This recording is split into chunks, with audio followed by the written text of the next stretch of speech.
Hi friends, இன்றைக்கி ஒரு சிம்பிளான சூப்பரான டேஸ்ட்டான முட்டை கிரேவி தான் எப்படி செய்யணும்னு பார்க்க போகிறோம். வாங்க எப்படி செய்யணும்னு பார்க்கலாம். முதல்ல ஸ்டவ் ஆன் பண்ணிட்டு அது கூட ஒரு பேன் வச்சுக்கோங்க. பேனில் 100 ml நல்லெண்ணெய் சேர்த்து எண்ணெய் நல்லா சூடானதும் ஒரு ஸ்பூன் சோம்பு பட்டை வகையிலெல்லாம் சேர்த்துக்குங்க. அது கூடவே ஒரு கொத்து கருவேப்பிலை சேர்த்து 5 பல் பூண்டு சேர்த்துக்குங்க.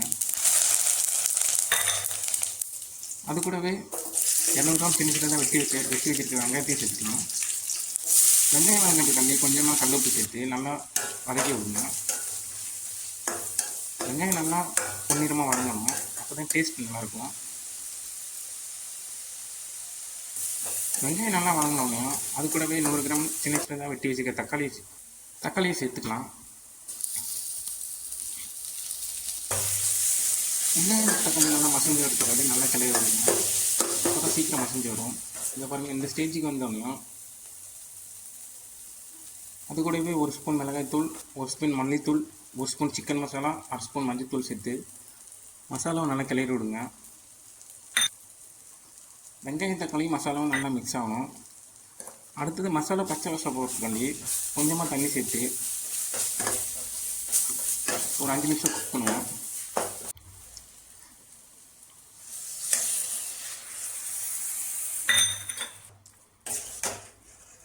இங்கே பாருங்கள், நல்லா குக்காகி வந்திருக்கு.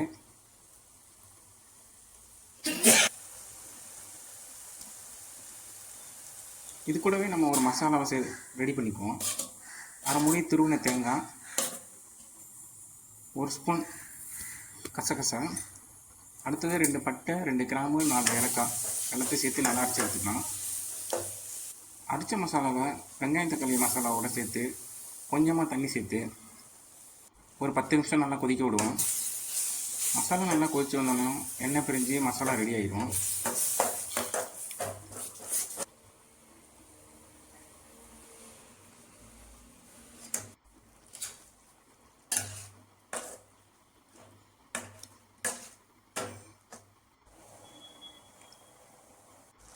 இங்கே பாருங்கள், இந்த ஸ்டேஜுக்கு வரணும் எண்ணெய் பிரிஞ்சு. அது கூடவே நம்ம முட்டை உடச்சி வச்சுருக்கோம். அதை இதே மாதிரி ஒரு சின்ன கிண்ணியில் மெதுவாக அந்த கிரேவி குழம்போட சேருங்க. சேர்த்துட்டு அது கூடவே ஒரு ஸ்பூன் மிளகுத்தூள் சேர்த்து கொஞ்சமாக மல்லித்தலை சேர்த்து இறக்குனிங்கன்னா சூப்பரான முட்டை கிரேவி ரெடி. இது சூடான சாதம், இட்லி, சப்பாத்தி எல்லாத்துக்கும் அட்டகாசமாக இருக்கும். கண்டிப்பாக ட்ரை பண்ணி பாருங்கள்.